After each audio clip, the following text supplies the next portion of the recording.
UFC 285 Jones vs. Gane took place Saturday, March 4th from T-Mobile Arena in Las Vegas, Nevada.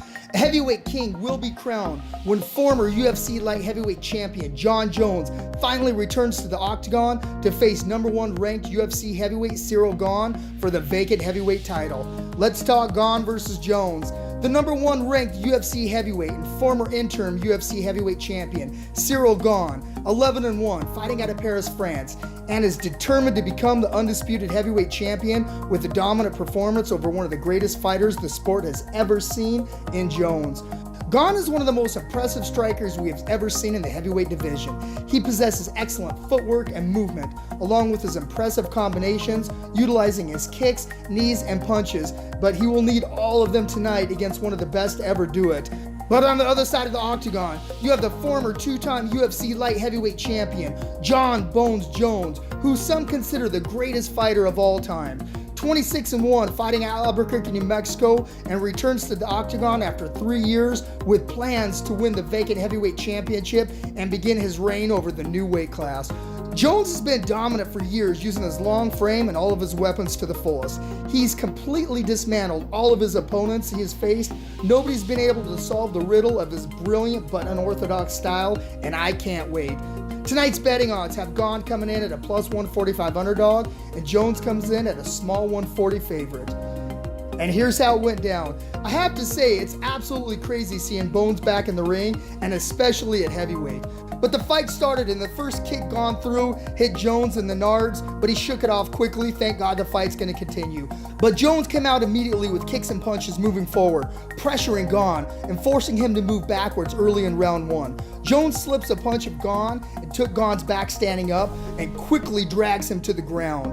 There was a quick scramble, and Jones ends up on top of Gane with Gane's back against the cage, and Jones was on top applying heavy top pressure and slips in a slick guillotine choke to force Gane to tap.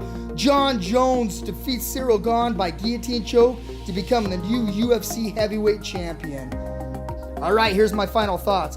There was a lot of questions that needed to be answered here. For Jones, it was the move from light heavyweight to heavyweight, and was that a smart decision? And would he be as effective as he was at light heavyweight? And let's keep in mind, he's also been out of the octagon for 3 years, and would that ring rust hurt him? For Gane, it was, would he be able to stop the wrestling of Jones and be able to outstrike him? Well, we have our answer.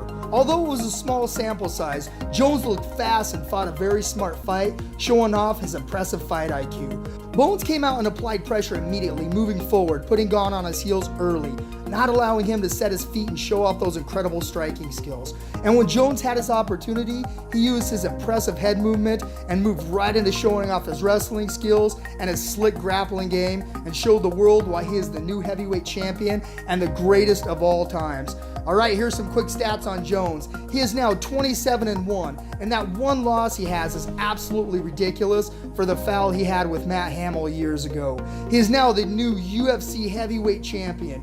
He is also the former two-time UFC light heavyweight champion. He now has 10 wins by KO, 7 by submission. He has 10 combined title defenses. He holds the most title fight victories in the UFC at 14. He now holds wins over Daniel Cormier, Alexander Gustafsson, Shogun, and now Cyril Gane. Alright, what's next for Jones? In the post-fight octagon interview with Rogan, Jon Jones called out Stipe Miocic for his next fight. Guys, sign me up. A cow and a lion, they feel the same emotions when they're fighting. They're both pumped up with adrenaline.